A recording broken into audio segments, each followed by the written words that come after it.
The air conditioner rattled in my cramped apartment, its wheezing breath barely cooling the sticky summer heat that pressed against my skin. Outside, Chicago's South Side hummed with the usual Friday night chaos. Distant sirens, thumping bass from passing cars, occasional shouts echoing between buildings. I sat cross-legged on my second-hand couch, a glass of cheap wine trembling between my fingers, staring at my phone as if it might suddenly grow teeth and bite me. My thumb hovered over the message I'd typed but hadn't yet sent. Leave me alone. 3 simple words, a desperate plea disguised as a command. I took another sip of wine, liquid courage burning down my throat. What had started as a job, just another night shift at Velvet, that high-end restaurant downtown where the rich came to flaunt their wealth, had spiraled into something I couldn't control. Something dangerous. I hadn't recognized him when he first walked in 3 weeks ago. Why would I? The hostess had seated him in my section, and I'd approached his table like I would any other customers. But the way the restaurant had quieted, the way other waiters had suddenly found reasons to avoid that corner, I should have noticed. I should have paid attention. "Good evening, sir. Can I get you started with something to drink?" I'd asked, notepad ready, professional smile in place. He'd looked up, and something electric had shot through me. Dark eyes, almost black, had studied my face with the intensity of someone memorizing every detail. He wasn't classically handsome. His face was too sharp, too severe for that.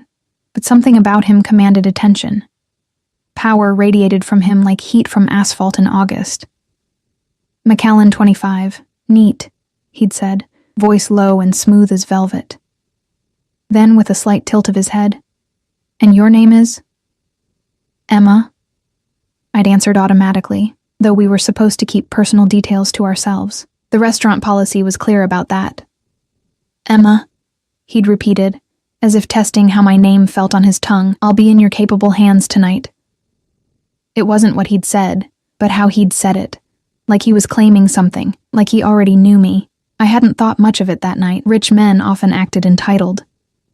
But then he'd returned the next night and the next, always requesting my section. Always leaving obscenely large tips that made my manager's eyebrows shoot up and my coworkers whisper behind their hands. It was only when Tessa, the bartender who'd worked at Velvet for years, had grabbed my arm in the break room and hissed, "Do you know who that is?" that I'd realized something was wrong. "That's Alexei Vasilyev," she'd whispered, eyes wide. "He owns half the city's waterfront. The other half is too afraid to say no when he wants to buy it." She'd glanced around nervously before adding, "They say he's connected. Like, seriously connected. Russian mob connected." I'd laughed it off. Surely she was exaggerating. But then last night, everything had changed. I'd been finishing my shift, counting my tips in the back alley behind the restaurant, when a sleek black Bentley had pulled up. The window had rolled down to reveal those same dark eyes. "Emma," he'd said, my name still sounding like a possession on his lips. "Allow me to drive you home. That's not necessary," I'd replied, clutching my purse tighter. "I take the L. A woman shouldn't be alone on the train at this hour." It wasn't a suggestion. His driver had already stepped out, opening the rear door. I'd noticed then the bulge beneath the driver's jacket. A gun. "Really, I'm fine," I'd insisted, backing away slowly. Something had flickered across Alexei's face. Irritation, perhaps, or surprise that I'd refused. "I'd like to discuss a business proposition with you." "I'm just a waitress," I'd said. He'd smiled then, a predator's smile that never reached his eyes. We both know that's not true. My blood had turned to ice. Did he know about Lily? About what I was hiding? "Get in the car, Emma." Again, not a request. I don't know what madness had possessed me in that moment. Fear, defiance, or simple self-preservation. But I'd turned and run, sprinted through back alleys and side streets until my lungs burned, taking a convoluted route home that had me doubling back and changing directions until I was sure I wasn't followed. But this morning, flowers had arrived at my apartment. Dozens of blood-red roses with a simple card. "We have unfinished business." A no address on the delivery. No way he should have known where I lived. I'd spent the day with my stomach in knots, calling in sick to work, checking the locks on my windows and doors. And then, an hour ago, the first text had come through on my phone from an unknown number. "You can't hide from me, Emma. Then another. We need to talk about what you stole. I hadn't stolen anything, at least not personally, but I knew exactly what he was referring to. My ex, Danny, Lily's father, had bragged once about taking something valuable from some Russian big shot. I'd thought it was just another of his lies, his endless schemes that had finally landed him in prison 6 months ago. But now I realized the Russian big shot must have been Alexei Vasilyev, and whatever Danny had taken was serious enough for this man to hunt me down. With a deep breath, I finally pressed send on my message. Leave me alone. The response came almost instantly. Too late. My phone started ringing immediately. I let it go to voicemail. It rang again, and again. I watched in horror as the missed call notifications piled up. 5, 8, 12, 15. After the 15th call, a new text appeared. Open your door, Emma. My heart stopped. A gentle knock echoed through my apartment, so soft it was almost polite. I froze, not daring to breathe. Another knock, slightly firmer. I know you're in there. His voice, muffled by the door but unmistakable, sent chills racing down my spine. We can discuss this civilly, or I can have Mikhail break down the door. Your choice. I thought of Lily, my sweet 4-year-old daughter, sleeping at my neighbor Mrs. Patel's apartment for the night. Thank God she wasn't here. Whatever was happening, whatever trouble Danny had gotten me into, at least she was safe. On trembling legs, I approached the door. I didn't open it, just pressed my palm against its surface. What do you want? I called out, hating the tremor in my voice. Open the door, Emma. His tone was calm, patient. The patience of a man used to getting exactly what he wanted, exactly when he wanted it. Tell me what you want first. A pause. Then, information. About Daniel Reeves. About what he took from me, and where he's hidden it. I don't know anything about that, I said truthfully. Danny and I split up before he went to prison. We don't talk. And yet you're raising his daughter. Ice flooded my veins. He knew about Lily. Open the door, he repeated. I won't ask again. My survival instinct screamed at me to stay barricaded inside, to call the police, to do anything but open that door. But a deeper instinct, the one that had kept me alive on these streets, the one that had helped me escape an abusive relationship with Danny, the one that reminded me constantly of my responsibility to protect Lily, told me that defying this man would only make things worse. I unlocked the door with shaking hands and stepped back. The door swung open, and Alexei Vasilyev filled the frame. In the harsh fluorescent light of my apartment hallway, he looked even more imposing than he had in the dim restaurant. Tall and broad-shouldered, dressed in an impeccably tailored charcoal suit that probably cost more than 6 months of my rent. Behind him stood a mountain of a man, bald and expressionless, eyes constantly scanning the hallway behind them. Alexei stepped inside without waiting for an invitation, his gaze sweeping over my humble apartment. The second-hand furniture, the faded curtains, the stack of bills on the coffee table, the framed photo of Lily and me at the lakefront. You should answer when I call, he said conversationally, as if we were discussing the weather. He moved to my kitchenette, opening a cabinet and examining my mismatched mugs. How did you get my number? My address? I demanded, trying to sound braver than I felt. He turned, one eyebrow raised slightly. Is that really the question you want to ask me right now? I swallowed hard. What did Danny take from you? A flicker of approval crossed his face, there and gone in an instant. Something irreplaceable, something that belongs to my family. I don't know anything about it, I repeated. Danny never told me about his jobs. Alexei moved to the photo of Lily and me, picking it up with long, elegant fingers. My chest tightened. I wanted to snatch it away from him, to keep his darkness from touching even the image of my daughter. Beautiful child, he murmured. She has your eyes. He set the photo down carefully, then turned to face me fully. Daniel contacted you last week, from prison. It wasn't a question. He knew, somehow, about the visitor request form that had arrived in the mail, about the collect call I'd rejected. I didn't speak to him, I said. But he's trying to reach you, Alexei pressed, taking a step closer to me, which means he wants something, and given his current accommodations, I suspect it's about what he took from me. I backed up until my legs hit the couch. I haven't talked to Danny in months. The last thing I want is him back in our lives. Alexei studied my face, his dark eyes searching for deception. Whatever he saw there must have convinced him, because he nodded slightly. "Perhaps we can help each other then," he said. "I doubt that." The words slipped out before I could stop them. To my surprise, the corner of his mouth lifted in what might have been amusement. "You're afraid of me," he observed. "Shouldn't I be?" "Yes," he answered simply. "But not for the reasons you think." He glanced at his watch, platinum, gleaming in the dim light of my apartment. "Pack a bag. You're coming with me." "What? No!" I shook my head vehemently. "I'm not going anywhere with you, your daughter," he said, and my blood ran cold. "She's staying with your neighbor tonight. Mrs. Patel in 3C, if I'm not mistaken." Terror unlike anything I'd ever known clawed at my throat. "Leave her out of this. I have no intention of involving a child," he said, his voice hardening. "But others might not be so principled. Daniel stole from dangerous people, Emma. People who won't hesitate to use whatever leverage they can find, including a 4-year-old girl. Are you threatening my daughter?" My fear transformed instantly into protective rage. "I'm offering to protect her." He stepped closer, close enough that I could smell his expensive cologne, sandalwood and something deeper, darker, and you. "But to do that, I need you somewhere secure, somewhere my enemies can't find you while we resolve this situation." "Why would you protect us? You don't even know us." His expression changed then, something complex and unreadable passing across his features. "Because Daniel Reeves took something from me that I intend to recover. And at the moment, you and your daughter are my best leads." He checked his watch again.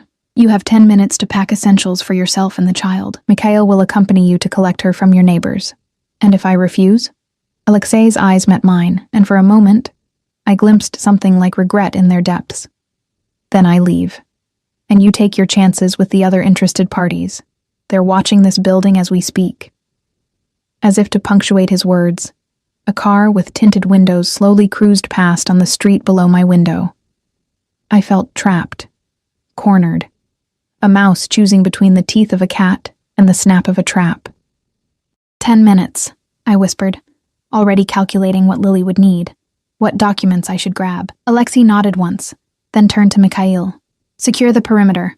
I'll stay with her." As Mikhail left, Alexei moved to the window, positioning himself slightly to the side of the frame as he peered out at the street below. In that moment, with his guard slightly lowered, I saw not just the dangerous man who had invaded my life, but something else.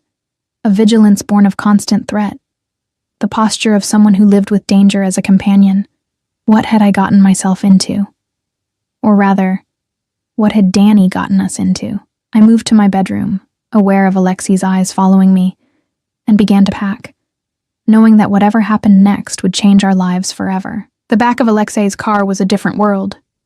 Buttery leather seats, privacy glass, the hushed purr of an engine too expensive to make noise. Lily slept against my side, her small body curled trustingly into mine, her favorite stuffed rabbit clutched to her chest. I'd managed to explain to Mrs. Patel that a family emergency required us to leave immediately. The kind old woman had helped me gather Lily's things, concern etched on her face as she'd glanced at Mikhail's imposing figure waiting by the door. "You call me if you need anything, yes?" she'd whispered, squeezing my hand. I'd nodded, not trusting my voice, wondering if I'd ever see her again. Now, as we glided through Chicago's night streets, I stroked Lily's dark curls and tried to calm the panic threatening to overwhelm me. Across from us, Alexei worked silently on a laptop, the blue glow illuminating the sharp planes of his face. He hadn't spoken since we'd left my apartment, giving me space to collect my daughter and whisper reassurances I wasn't sure I believed myself. "Where are you taking us?" I finally asked, my voice barely audible over the soft classical music playing through hidden speakers. Alexei looked up, his gaze moving from me to Lily and back again. "Somewhere safe." That's not an answer. A hint of that almost smile touched his lips again. "One of my properties outside the city. Remote, secure, and unknown to most of my associates. How long do you intend to keep us there?" "Until I recover what was taken." His eyes narrowed slightly. "Or until I'm convinced you truly know nothing about it." I shifted Lily gently, careful not to wake her. "And then what? You'll just let us go back to our lives?" That depends on what happens between now and then. He closed his laptop, setting it aside. Tell me about Daniel Reeves. The request startled me. Why? You seem to know everything already. I know facts, dates, criminal records, financial transactions. He leaned forward slightly, elbows on his knees. I don't know why a woman like you was ever with a man like him. A woman like me? I echoed, unable to keep the bitterness from my voice. A waitress from the South Side? A woman with integrity, he corrected smoothly. I've had you investigated, Emma. Single mother working 2 jobs. Night classes at community college. No criminal record, not even a parking ticket. You don't drink to excess, don't use drugs, volunteer at your daughter's preschool when your schedule allows. His head tilted slightly. So, why Daniel Reeves? A known thief with a history of violence, who abandoned you before your child was born. The question hit too close to home, to the parts of myself I'd spent years trying to understand. I was 19 when I met Danny. Working as a cashier, taking classes when I could afford them. I looked down at Lily's sleeping face. He was charming, made me feel special. By the time I saw what he really was, I was already pregnant. And you chose to keep the child, raise her alone. It wasn't a question, but I answered anyway. She's not responsible for who her father is. Something passed across Alexei's features, a shadow of emotion I couldn't identify. No, he agreed quietly. Children rarely are. The car turned onto a private road, gravel crunching beneath the tires. Through the window, I could make out tall iron gates opening automatically as we approached. A long driveway bordered by precisely manicured trees. The house, if you could call it that, loomed in the distance. A modernist structure of glass and stone perched on the edge of what appeared to be a cliff overlooking Lake Michigan. We've arrived, Alexei announced unnecessarily as the car came to a stop beneath a covered entrance. Mikhail will show you to your rooms. Get some rest. We'll talk more in the morning. I need to know my daughter will be safe, I insisted. Alexei's gaze was steady. No harm will come to your child in my house, Emma. You have my word. Strange how, despite everything, I believed him on that point. Mikhail opened the car door and stepped aside. I gathered Lily in my arms, her warm weight both comfort and burden, as I followed the bodyguard into the house. The interior was just as impressive as the exterior. Soaring ceilings, minimalist furnishings in neutral tones, walls of glass showcasing the moonlight dancing across the lake's surface. It should have felt cold, this museum-like perfection. But subtle touches, a cashmere throw draped across a sofa, the scent of cedar and citrus in the air, gave it an unexpected warmth. We ascended a floating staircase to the second floor, where Mikhail led us to a suite of rooms. For you and the little one, he said, his Russian accent thick, but his voice surprisingly gentle. Bathroom through there. Kitchen downstairs is fully stocked if you're hungry. I nodded my thanks, too exhausted for words. He hesitated at the door. There is security everywhere, he added, his meaning clear. Don't try to escape. Boss says to tell you. Press this button if you need anything. He indicated an intercom panel by the bed. Sleep well. After he left, I gently laid Lily on the king-sized bed, tucking the plush comforter around her small frame. She stirred slightly but didn't wake, exhaustion overriding the strangeness of her surroundings. I moved through the rooms, checking windows, sealed shut, doors, just the one to the hallway, and finally sinking onto the edge of the bed in defeat. I was trapped in a mobster's lake house with my 4-year-old daughter, all because my ex had stolen something irreplaceable from one of the most dangerous men in Chicago. My phone had no signal. There was no landline I could find, and even if I managed to escape the house, we were miles from anywhere, surrounded by security. Tears burned behind my eyes, but I refused to let them fall. Crying wouldn't help us now. I needed to think, to plan, to figure out what Danny had taken and where he might have hidden it. That was our only way out of this nightmare. I must have fallen asleep despite my resolve to stay awake, because the next thing I knew, sunlight was streaming through the windows, and Lily was patting my cheek with her small hand. Mommy, where are we? This isn't Mrs. Patel's house. I forced a smile, brushing her curls from her face. We're staying somewhere special for a little while, baby. Like a vacation. Her eyes widened. A vacation? Like in the books? We'd never been able to afford a real vacation, but Lily loved the picture books about children visiting beaches and theme parks. Something like that, I said, my heart breaking at her excitement. Why don't we get you dressed and find some breakfast? She nodded eagerly, already distracted by the novelty of our surroundings. I helped her dress in the clothes I'd hastily packed, then took a quick shower myself, all the while listening for sounds of Lily through the bathroom door. When I emerged, wearing jeans and a simple t-shirt, the most practical clothes I'd packed, I found Lily standing at the window, mesmerized by the view of the lake stretching endlessly toward the horizon. "It's so big, Mommy. Is it the ocean?" "No, sweetie. That's Lake Michigan.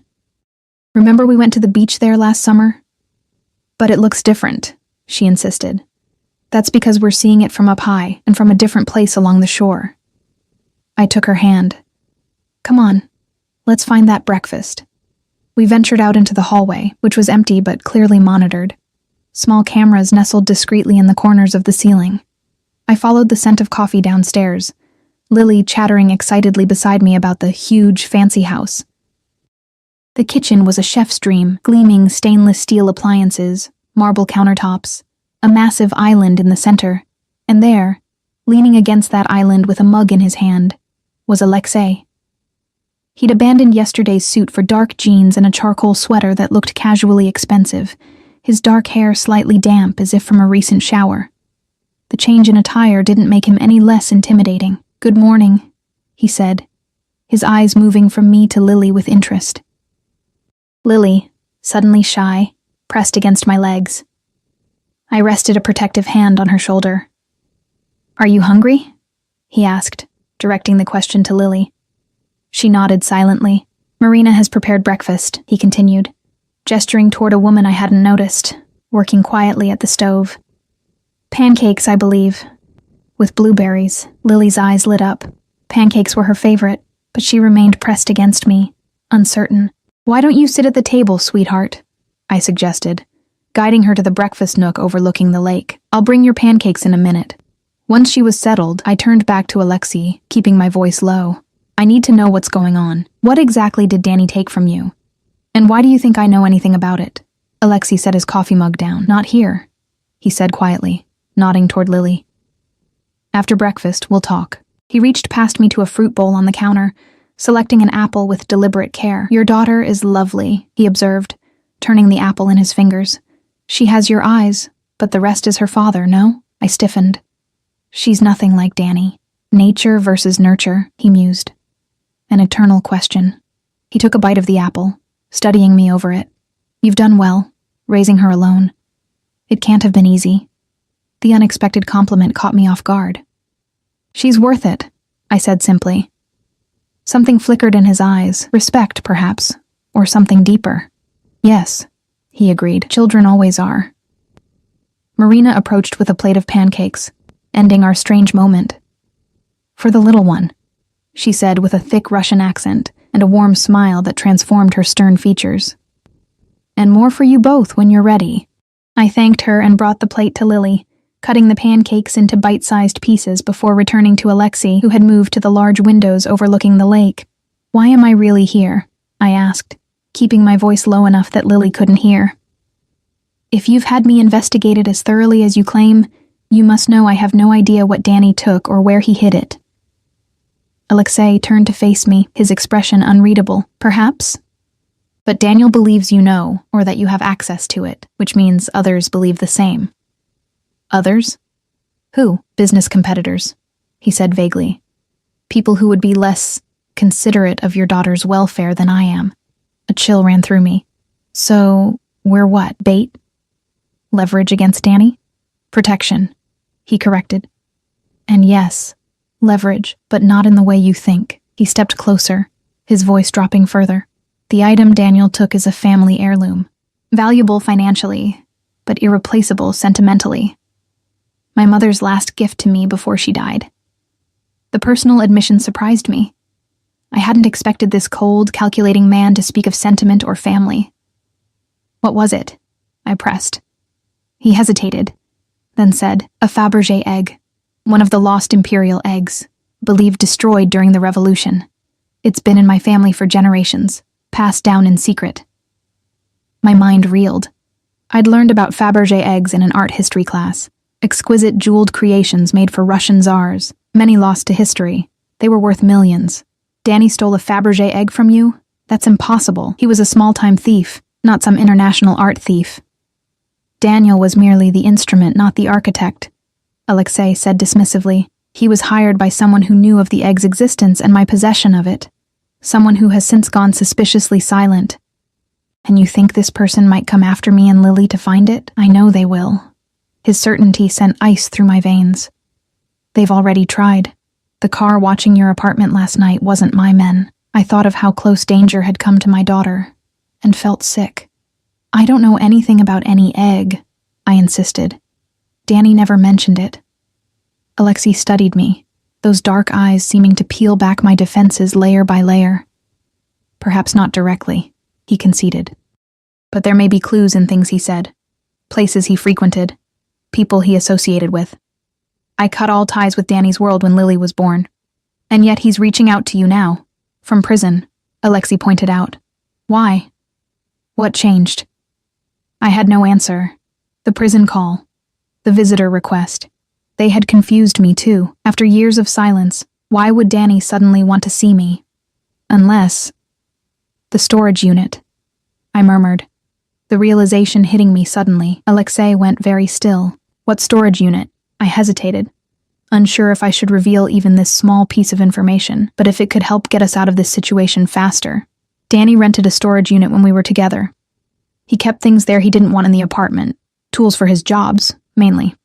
After he went to prison, I stopped paying for it. The company sent a notice a few weeks ago saying they were going to auction the contents for non-payment. Interest sharpened Alexei's gaze. Where is this unit? South Shore. One of those anonymous places where they don't ask questions. He nodded thoughtfully. We'll investigate it immediately. He pulled out his phone, presumably to message Mikhail or another of his men. What happens if you find your egg there? I asked. Alexei's eyes met mine. Then you and Lily go home, with compensation for your trouble. And if it's not there? His expression darkened slightly. Then we keep looking. A delighted squeal from Lily interrupted us. She'd discovered she could see boats on the lake from her seat. Tiny white triangles of sail cutting across the blue expanse. Look, Mommy, boats! I forced a smile. I see them, baby. When I turned back to Alexei, I was startled to find him watching Lily with an expression I couldn't quite read. Something almost wistful. She's never seen sailboats before. He asked quietly. Not up close.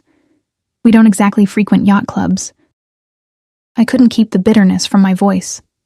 He seemed to make a decision. There's a telescope in the study. She might enjoy using it to watch the boats. The unexpected kindness caught me off guard again. Thank you, I said cautiously. That would be nice. He nodded once, then turned to leave. Enjoy your breakfast. I have calls to make regarding the storage unit. We'll speak more this afternoon. As he walked away, I watched his retreating figure with confusion. This man, this alleged mobster who had essentially kidnapped us, was impossible to categorize neatly as villain or savior. He was dangerous, certainly. I could feel that in every interaction. But there were layers to him I hadn't expected. I joined Lily at the table, helping myself to some pancakes as I tried to process everything. One thing was clear. Our lives had become entangled with Alexei Vasilyev's in ways I couldn't yet understand. And until he found his precious egg, we were staying in this gilded cage. Mommy, Lily whispered, her eyes wide with childish conspiracy. Is that man a prince? He lives in a castle. Despite everything, I had to suppress a laugh. No, sweetie, he's not a prince. Then what is he? I looked out at the lake, at the vast emptiness of it, and wondered the same thing myself. He's someone we need to stay with for a little while, I said finally. Just until some grown-up problems get sorted out. Lily accepted this with the easy resilience of childhood, already distracted again by the boats on the horizon. But as I sipped my coffee, better than any I'd ever tasted, I couldn't shake the feeling that I was missing something crucial, something that might be the key to our freedom, or our downfall. After breakfast, a woman named Irina appeared to help with the child. Tall and stern-faced with prematurely silver hair pulled into a tight bun, she introduced herself as the housekeeper. Despite her intimidating appearance, she displayed a gentle patience with Lily that put me somewhat at ease. "I have children's books in the library," she told Lily, who looked up with interest. "And puzzles. Would you like to see?" Lily glanced at me for permission. I nodded but said, "I'll come too." "As you wish," Irina replied with a slight shrug. "But Mr. Vasiliev requests your presence in his study when you have settled the child." My stomach tightened. "Where is his study?" "End of the main hallway, double doors. He is expecting you." Her tone made it clear this wasn't optional. The library turned out to be a sunlit room with floor-to-ceiling bookshelves and comfortable window seats overlooking the grounds. A children's area had been set up in one corner with a small table, cushions, and shelves of colorful books. Lily gasped in delight, immediately drawn to a basket of wooden puzzles. "You may leave her with me," Irina said, her stern face softening as she watched Lily. "She will be safe." I hesitated. The thought of letting Lily out of my sight in this strange place filled me with anxiety, but I also needed to speak with Alexei to find out what was happening with the storage unit investigation. "I'll be back very soon, sweetie," I told Lily, kneeling to her level. "You be good for Miss Irina, okay?" "Okay, Mommy." She was already engrossed in a puzzle of sea creatures, barely looking up. I walked the long hallway with leaden feet, taking in the artwork adorning the walls, mostly modern pieces, abstract and probably worth fortunes. At the end stood the double doors Irina had mentioned. I knocked softly. "Enter," came Alexei's voice from within. The study was exactly what I'd expect from someone like him, masculine and elegant, with leather furnishings and dark wood shelves. One wall was entirely glass, offering another stunning view of the lake. Alexei sat behind a massive desk, phone to his ear, speaking rapid Russian. He gestured for me to sit in one of the chairs opposite him. I perched on the edge, taking in the room while he finished his call. Books on art, history, and business filled the shelves. A chess set with carved stone pieces sat on a side table, a game apparently in progress. No personal photos, though. Nothing to humanize the space. Alexei ended his call and set the phone down, fixing those dark eyes on me. "Your daughter is settled. For now." I clasped my hands in my lap to stop their trembling. "Have you found anything in the storage unit?" "My men are there now, but there's a complication." He leaned back in his chair. "The unit was opened and emptied 2 days ago." My stomach dropped. "That's impossible.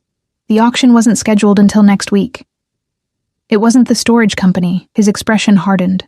"Security footage shows 2 men entering with what appears to be Daniel's key. They took everything. Danny's in prison. How would someone get his key? Perhaps he gave it to an associate. Or perhaps someone took it from him." Alexei's fingers drummed once on the desk. "I need to know everyone Daniel was working with before his arrest." I shook my head. "I told you, I cut ties with that part of his life. He didn't bring his business associates around after I got pregnant. Think, Emma." His voice remained calm, but urgency tinged the edges. "Did he ever mention names? Locations? Did he ever have you hold anything for him? Deliver packages, make calls?" "No," I insisted. Then, remembering something. "Wait. There was someone he mentioned a few times. Called him the Professor. I thought it was just a nickname." Alexei went still. "Describe what Daniel said about this person." "Not much. Just that the professor was smart, had connections in the art world." I frowned, trying to remember. "Once, when Danny came home with more money than usual, he said it was because the professor had rich clients with specific tastes." Something dark passed across Alexei's face. "Dmitry Orlov," he muttered, almost to himself. "Who?" "A former academic who became a broker for stolen art and artifacts," Alexei explained, his accent thickening slightly with what seemed like anger. "He specializes in finding buyers for specific pieces before they're even stolen. And you think he hired Danny to steal your egg?" "It fits his pattern." Alexei stood, moving to the window. "Orlov disappeared 3 weeks ago. His apartment was found empty, accounts cleaned out. So he has your egg? Perhaps." Alexei turned back to me. "Or perhaps Daniel double-crossed him. Your ex wasn't known for his loyalty." That, at least, was true. Danny had cheated on me multiple times before I'd finally thrown him out. If Danny double-crossed this professor person, Why would he be reaching out to me now? I asked. Insurance, Alexei suggested. If he hid the egg somewhere only you could access, he could use it as a bargaining chip. The theory made a sick kind of sense. But I don't have it. I don't know where it is. The answer is somewhere in your connection to Daniel. Alexei moved closer, sitting on the edge of the desk near me. The proximity made my heart rate spike. I need access to all communication you've had with him since his arrest. Visitor requests, letters, recorded calls. There's nothing to access. I never visited him, never accepted his calls.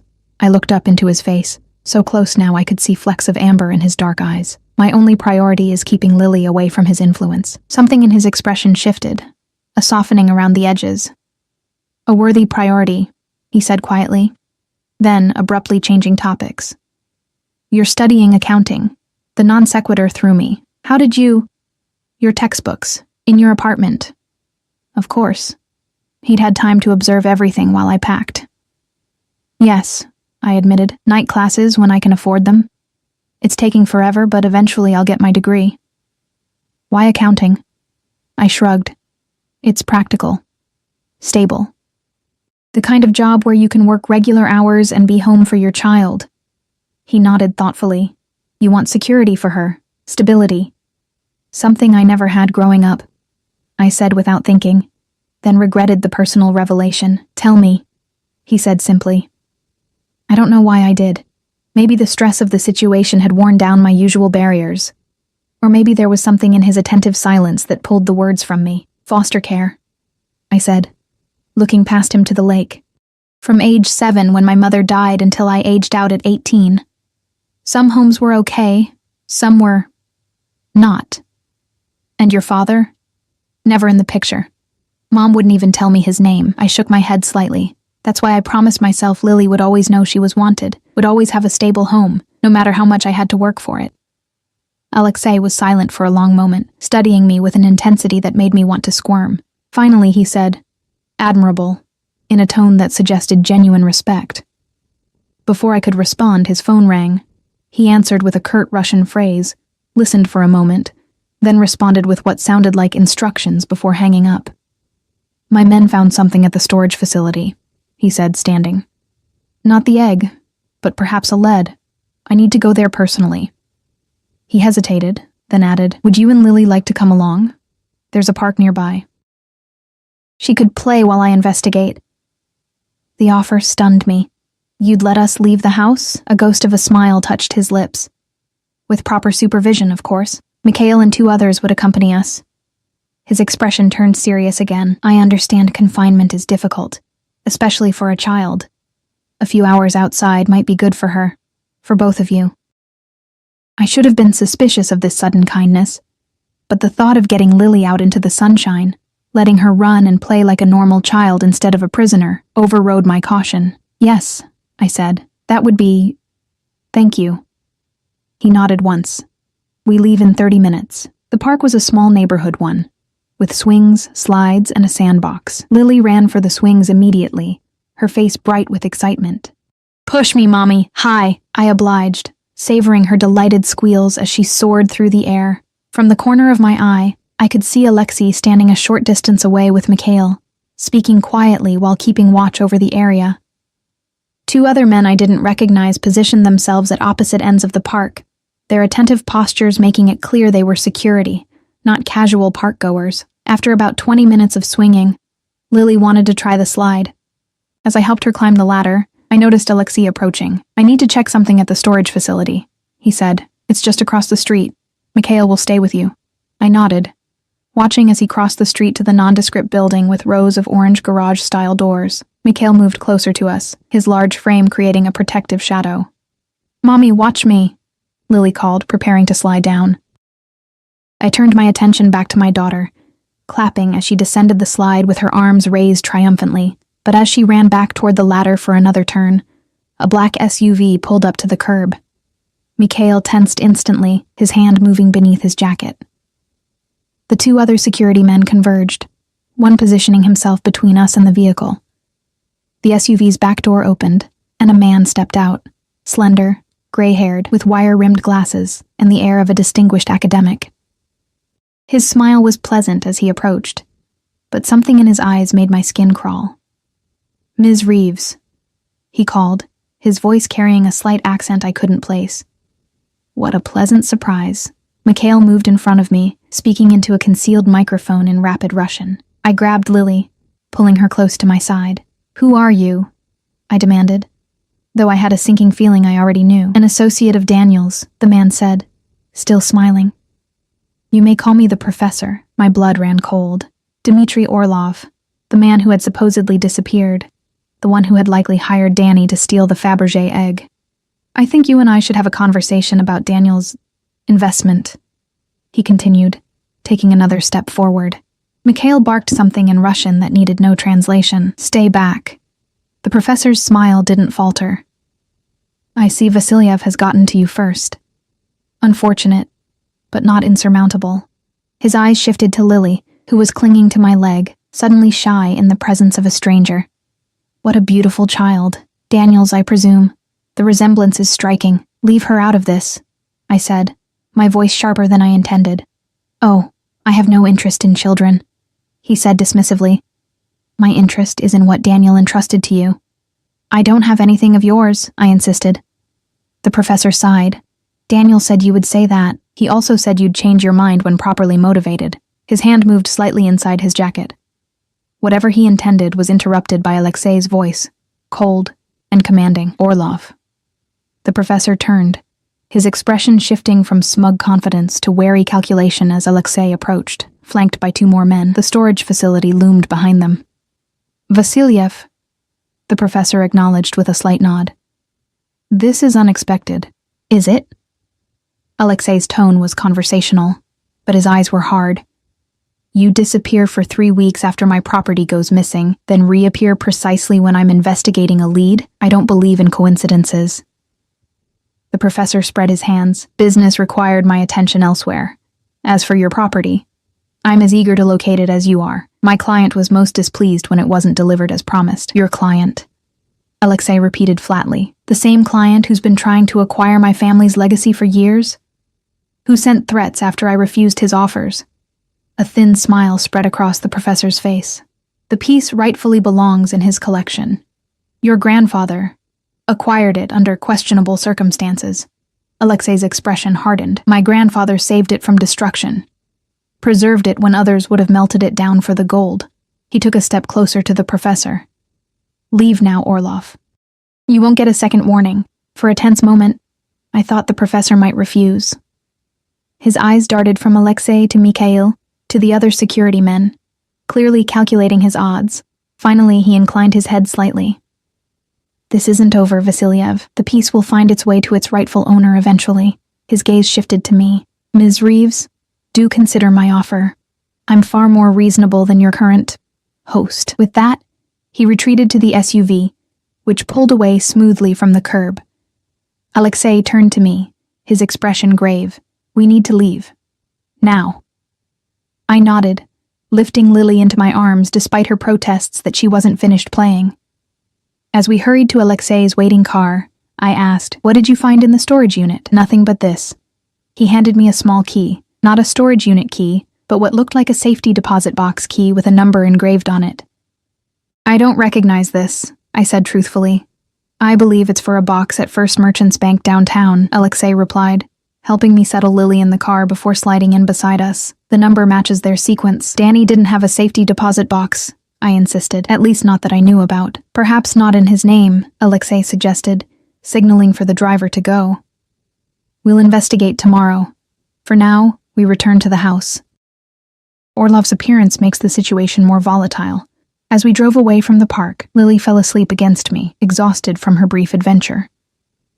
I stroked her hair, my mind racing with new fears.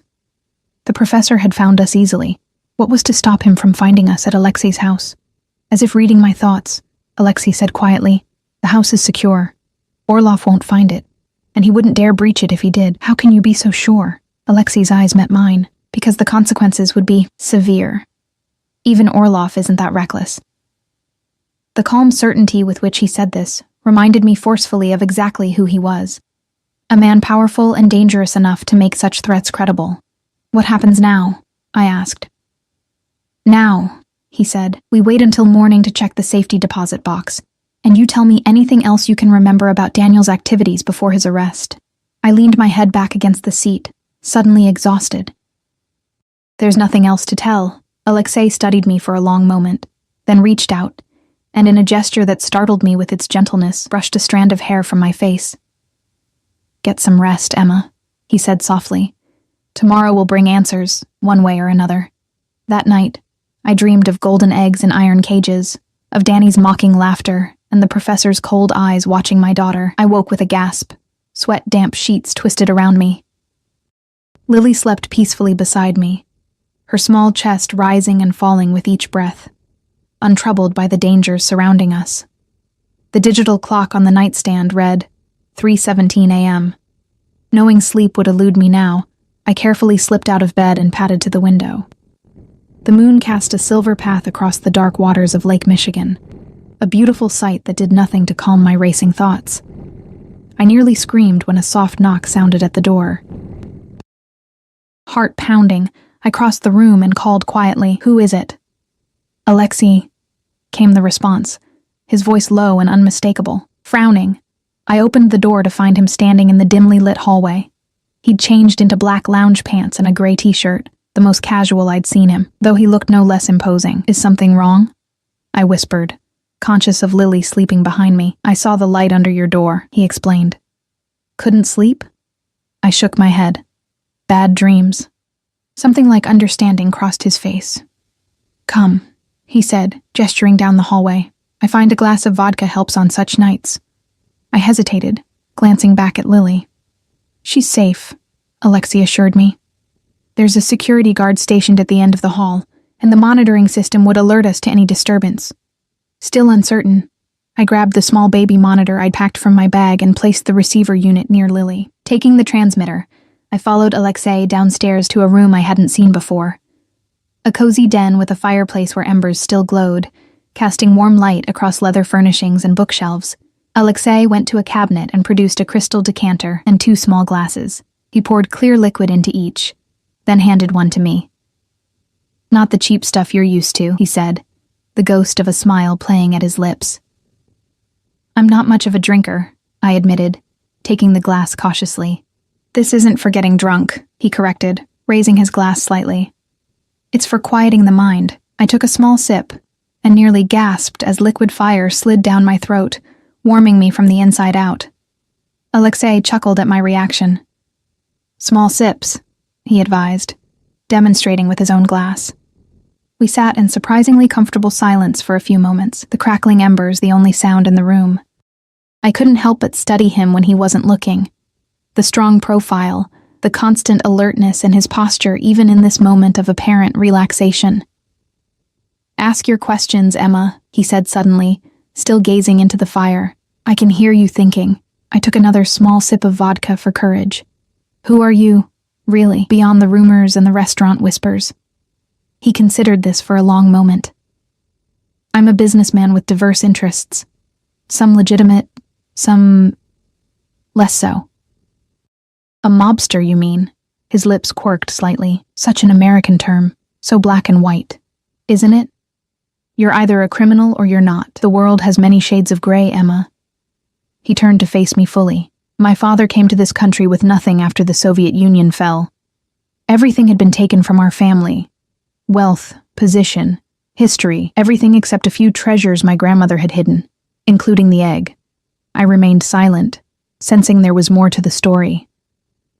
He built a new life here, piece by piece, sometimes cutting corners, sometimes breaking rules that had already been broken against him. His voice held no apology. By the time he died, he had rebuilt a fraction of what our family once had. And you continued his work, I supplied. I expanded it, legitimized much of it. He took a sip of his vodka. The waterfront properties, the restaurants, the investment firm. All legal enterprises. And the other parts? His dark eyes held mine. Protection. Importation of goods that face excessive taxation. Resolution of disputes outside traditional channels. You hurt people, I said. Not a question, but a statement. When necessary. He didn't flinch from the accusation. But not indiscriminately. Not without reason. Is that supposed to make it better? No, he said simply. It is what it is. I shook my head, looking down at my glass. I don't understand this world. Danny tried to pull me into it, but I never wanted any part of it. Yet here you are. Not by choice, I reminded him. Few of our circumstances are by choice. Alexei set his empty glass down. We play the hand we're dealt. The baby monitor crackled softly as Lily turned over in her sleep, muttering something unintelligible. I instinctively glanced toward it. You're a good mother, Alexei observed quietly. You've built a life for her against considerable odds. The unexpected compliment warmed me more than the vodka had. She deserves better than what I can give her. Perhaps, he acknowledged. But she has what many children lack. A parent who would do anything for her. Something in his tone made me wonder. Do you have children? A shadow passed across his features. No. There was a story there, I sensed, but he clearly didn't wish to elaborate. Instead, he asked, what will you do when this is over, when you return to your life? Keep working, keep studying, keep trying to give Lily a better future. I finished my vodka, welcoming the warmth spreading through my limbs. Same as always. He nodded thoughtfully. A life of sacrifice, a life of love, I corrected. There's a difference. Our eyes met, and something passed between us, a moment of understanding that transcended our vastly different worlds. For a heartbeat, he wasn't the dangerous mobster who'd upended my life, but simply a man sitting across from me in the firelight, sharing confidences in the small hours. The moment broke when the baby monitor emitted a small whimper. Lily's voice called softly, Mommy? I stood immediately. I should go back. Alexei rose as well. Of course. He walked me to the stairs where we paused. Thank you, I said, not entirely sure what I was thanking him for. The drink, the conversation, the momentary peace. Sleep well, Emma, he replied, his voice low and rich in the darkness. I hurried back to Lily, who had awakened confused in the strange bed. I'm here, baby, I soothed, slipping under the covers beside her. Everything's okay. I had a bad dream, she murmured sleepily. Me too, I whispered, kissing her forehead. But they can't hurt us. As she drifted back to sleep in my arms, I wondered if I was lying to both of us. Morning came too quickly. After breakfast, Alexei informed me that we would be visiting First Merchants Bank to investigate the safety deposit box. I've arranged for Irina to watch Lily here, he said. It's safer if she remains at the house. Though reluctant to leave her, I knew he was right. The confrontation with the professor had proven how dangerous the situation was. I spent extra time explaining to Lily that I needed to go out for a little while, but would be back soon, and she seemed content enough with Irina's promise of baking cookies and watching her favorite cartoon. The bank was in downtown Chicago, a gleaming tower of glass and steel. Alexei, back in his impeccable business suit, led me through the marble lobby with the confidence of someone who belonged in such surroundings. Mikhail followed a few paces behind, his watchful eyes scanning constantly. At the safety deposit box area, an attendant greeted Alexei by name. Mr. Vasilyev, good morning. How may I assist you today? I need to access a box, Alexei replied smoothly, showing the key we'd found in Danny's storage unit. The attendant examined the key, then checked her computer. I see. This box is registered to an Emma Reeves. I blinked in surprise. Me? That's impossible. I don't have an account here. The box was opened 6 months ago, the attendant continued, looking at her screen. Is there a problem? Alexei placed a hand lightly on my lower back, a silent warning to play along. No problem, I said quickly. I just use this box so rarely I'd forgotten about it. The attendant smiled politely. Of course. I'll need to see your ID and then I'll take you to your box. My hand shook slightly as I produced my driver's license. The attendant verified it, then led us to a private room with the safety deposit box. I'll leave you to your privacy, she said, closing the door behind her. Alexei immediately took the box from me, setting it on the table and opening it with the key. Inside was a small velvet pouch and an envelope with my name written on it in Danny's messy handwriting. Open the letter, Alexei instructed, his voice tense. With trembling fingers, I broke the seal and unfolded the single sheet of paper inside. If you're reading this, things have gone sideways. The professor isn't who he claims to be. Don't trust him. The package was never meant for him. It was insurance for me and Lily. There's a key to a cabin in Wisconsin inside the egg. Papers there will explain everything. I know I've been the world's worst father and boyfriend, but I'm trying to make it right. Take the egg to Vasiliev personally if you can. He'll pay enough to set you and Lily up for life. Just be careful. Some people will kill for this thing. Danny. I looked up at Alexei, who had been reading over my shoulder. He was double-crossing the professor, I said, understanding dawning. He was planning to sell the egg back to you. After using it to blackmail Orlov, Alexei confirmed, his expression dark. A dangerous game. He reached for the velvet pouch, carefully untying it and emptying the contents onto the table. The Fabergé egg was smaller than I'd expected, perhaps the size of an actual egg, but breathtaking in its artistry. Gold and platinum formed an intricate lattice, studded with tiny diamonds and sapphires.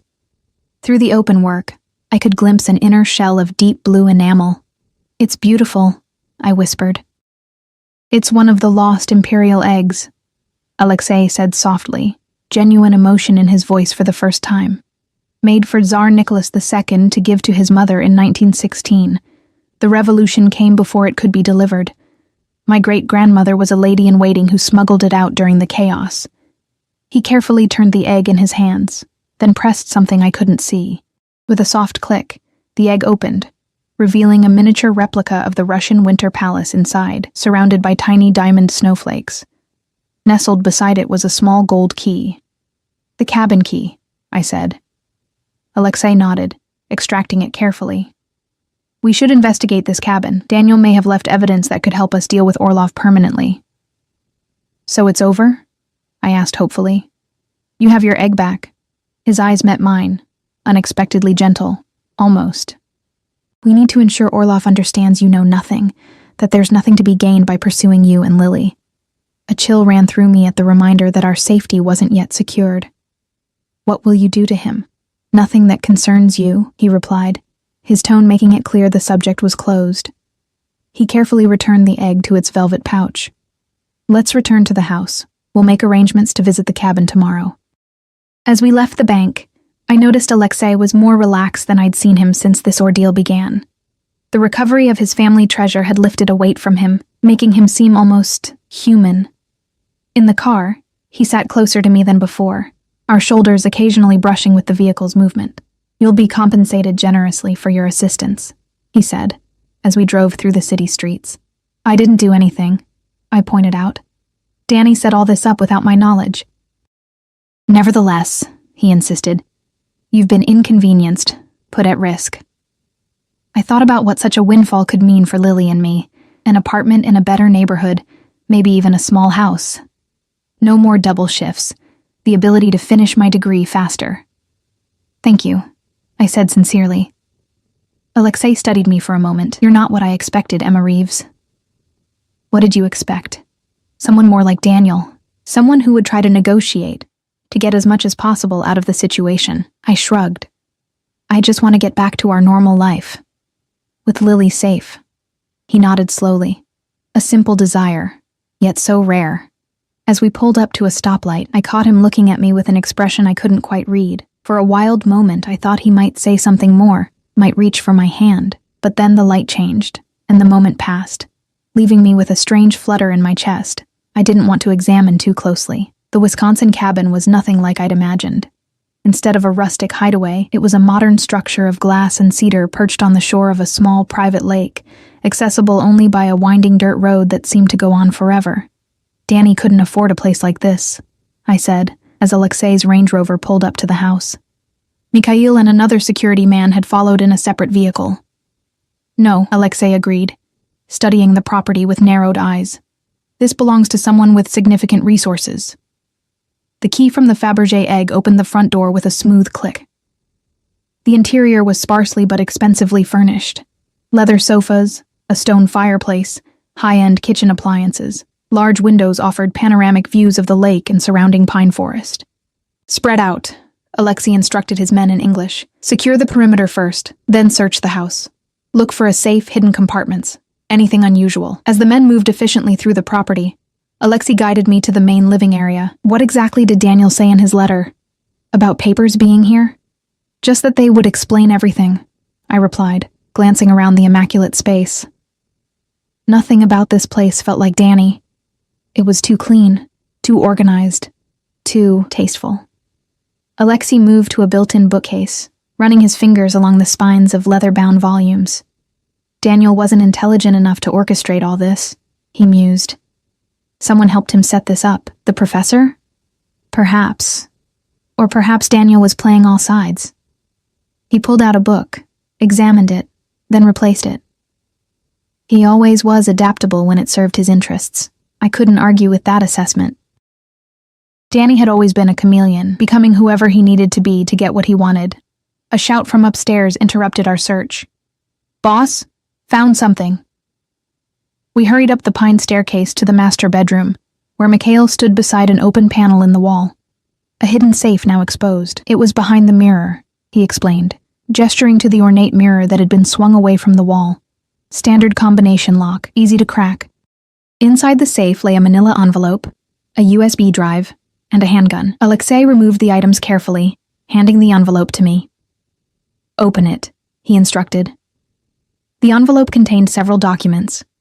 Offshore bank account statements in my name with a balance of $5 million, transfer records, and photographs. My hands trembled as I flipped through them. "I don't understand," I whispered. "I never opened these accounts." "Daniel did, using your identity," Alexei said, examining one of the statements over my shoulder. "The transfers coincide with the theft of the egg and several other high-value items over the past year." I stared at him in horror. He was setting me up to take the fall if things went wrong. While ensuring Lily would be provided for, Alexei noted, pointing to a trust document naming Lily as beneficiary if anything happened to me. His own twisted version of paternal care. The revelation made me sick. Danny had placed a target on my back while convincing himself he was helping us. Alexei turned his attention to the photographs. They showed the professor, Dmitry Orlov, meeting with various well-dressed men in different locations. In one, he was clearly handing over a small object that looked like an antique snuff box to an older man with silver hair and a distinctive ring. "Collectors," Alexei murmured. "Orlov's clients." He studied one photo more closely, his expression darkening. "Including some who should know better than to do business with him." As Alexei inserted the USB drive into a laptop one of his men produced, I wandered to the window, trying to process what we'd found. Danny had stolen the Fabergé egg and other valuables, stashed the proceeds in accounts under my name, and apparently documented the professor's criminal dealings as leverage. It was a scheme breathtaking in its recklessness and betrayal. "Emma!" Alexei called, his voice sharp. "Come look at this." The laptop screen showed a video file, footage of the professor in what appeared to be a private office, speaking with a distinguished-looking man, whose face seemed vaguely familiar. "That's Senator Wells," Alexei explained, noticing my confusion, chairman of the committee overseeing international art repatriation.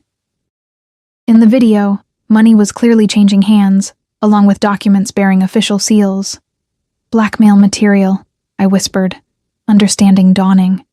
Danny was blackmailing the professor. "And potentially his clients," Alexei agreed. "A dangerous game for a small-time thief." He scrolled through more files, documents, more photos, account numbers.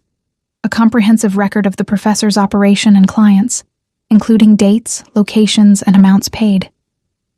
"Daniel was more clever than I gave him credit for," Alexei admitted, a grudging respect in his voice. "This is enough to destroy Orlov completely." "And that's what Danny wanted?" I asked, struggling to reconcile this calculated scheme with the impulsive, selfish man I'd known. "Perhaps," Alexei said. "Or perhaps it was merely insurance, a way to keep himself alive if Orlov discovered the double cross." Whatever Danny's motives, the evidence was damning. The professor had been using his academic connections to identify valuable artifacts, hiring thieves like Danny to steal them, and selling them to wealthy collectors through a complex network of intermediaries. "What happens now?" I asked. Alexei closed the laptop. "Now we use this to ensure your safety. And mine." He made several calls, speaking in rapid Russian and occasionally English, giving instructions I couldn't follow. I wandered downstairs, feeling suddenly exhausted by the whole ordeal.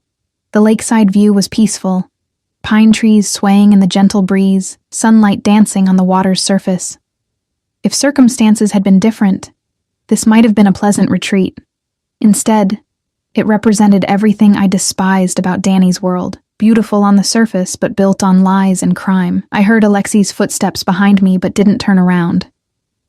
"It's arranged," he said. "Orlov will receive copies of select files and a clear message. If anything happens to you, Lily, or me, the complete evidence goes to federal authorities and certain international organizations. Will that be enough?"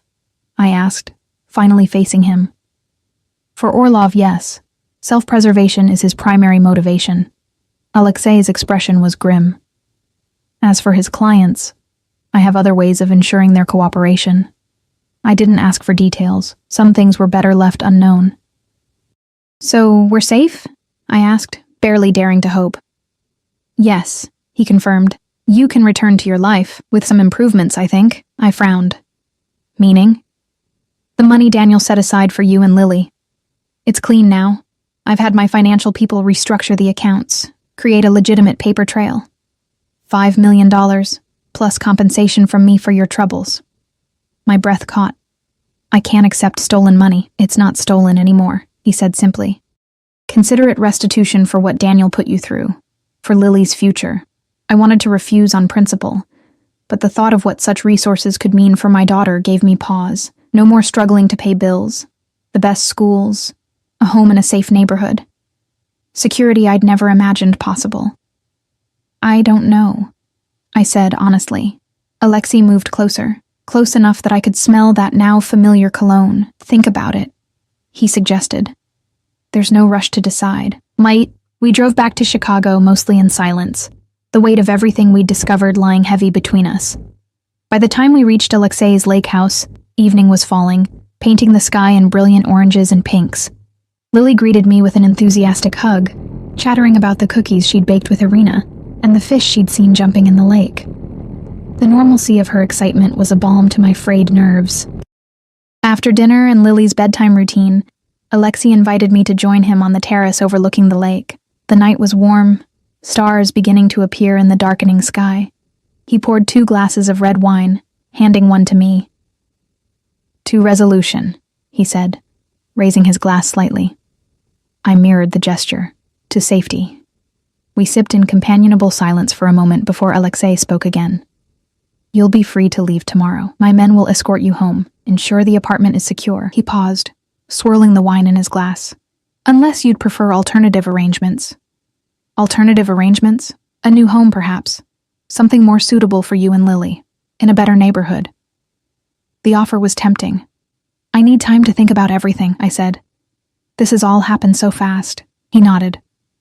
"Of course." Another silence fell between us, not uncomfortable but charged with unspoken questions. Finally, I gathered my courage to ask the one that had been nagging at me. "Why did you help us? You could have just taken the egg and left us to deal with the professor on our own." Alexei considered the question, his dark eyes reflecting the starlight. "Initially it was practical. You were leverage, a way to recover what was mine." He set his wine glass down. "But then?" "Then?" I prompted when he didn't continue. "Then I met Lily," he said simply. "And I saw how you were with her, how despite everything Daniel had done, despite the hardships you'd faced, you'd created something pure, something worth protecting." The unexpected sincerity in his voice touched something deep inside me. For all his dangerous power and criminal connections, there was something fundamentally honorable about the man beside me. "What will you do with the egg?" I asked. A faint smile touched his lips. "Return it to its hiding place, where it belongs." He looked out over the lake. "Family legacies are worth preserving. Even when they're complicated, especially then." His eyes met mine. "We don't choose the circumstances of our birth, or the complications of our inheritance. We only choose what we do with them." There was wisdom in his words that resonated with my own situation. Raising Danny's daughter, determined that she would inherit only the best parts of her complicated legacy. "Will I see you again?" The question slipped out before I could stop it. Alexei turned to face me fully, something unreadable in his expression. "Do you want to?" The honest answer surprised even me. "Yes." He reached out, his fingers gently brushing a strand of hair from my face, a mirror of that moment nights ago, but charged now with new meaning. "There are many reasons why that would be unwise," he said softly. "I know," I admitted. Our worlds were fundamentally incompatible. He lived in shadows I wanted no part of, carried dangers I couldn't expose Lily to. "But," he continued, his hand lingering near my cheek, "wisdom has never been my strongest quality. In the moonlight, with the lake stretching silvery and vast before us, the distance between our worlds seemed both insurmountable and irrelevant. When he leaned closer, I didn't pull away. His kiss was gentle at first, questioning, then deepening as I responded. For a moment, I let myself forget everything but the warmth of his touch, the solid strength of him against me. When we finally separated, both slightly breathless, reality began to creep back in. I stepped back, creating necessary space between us. "I should check on Lily," I said. Though I knew she was sleeping soundly, Alexei nodded, understanding in his eyes. "Of course." But as I turned to go, he caught my hand. "Emma," he said, his voice low and serious, "whatever you decide, about the money, about this, know that you and Lily will always have my protection, whether you want it or not." The promise should have felt threatening coming from a man like him. Instead, it felt like the first truly solid ground I'd stood on in years. "Thank you," I said simply, squeezing his hand before letting go. In the morning, things were different. Not awkward, but charged with a new awareness. As Mikhail loaded our bags into the car that would take us home, Alexei pulled me aside. "Take this," he said, pressing a business card into my hand. "It has my private number. Use it if you need anything at all." I nodded, slipping it into my pocket. "The egg is safe?" "Yes," he confirmed, "and so are you." Lily bounced impatiently by the car, excited to be going home to her familiar bedroom and toys. I smiled at her enthusiasm, grateful for her resilience. "Goodbye, Alexei," I said, offering my hand formally, aware of the watching eyes of his security team. He took it, but instead of shaking it, he raised it to his lips in an old-world gesture that made my heart skip. "Until we meet again, Emma." As our car pulled away from the lake house, Lily waved enthusiastically out the window. "Bye, Mr. Alexei. Thank you for the cookies and the telescope." I watched in the side mirror as his figure grew smaller, standing tall and solitary on the steps, until we rounded a bend in the drive and he disappeared from view. 2 weeks later, I signed the papers on a modest but beautiful house in a safe neighborhood with excellent schools. The trust fund for Lily was established. My accounting program paid in full. A new beginning, built on complicated foundations but facing toward a brighter future. And sometimes, in the quiet evenings after Lily has gone to bed, I take out a certain business card and run my fingers over the embossed number, wondering when, not if, I'll finally dial it. After all, some connections once forged are impossible to break, even when they bind together worlds that were never meant to touch.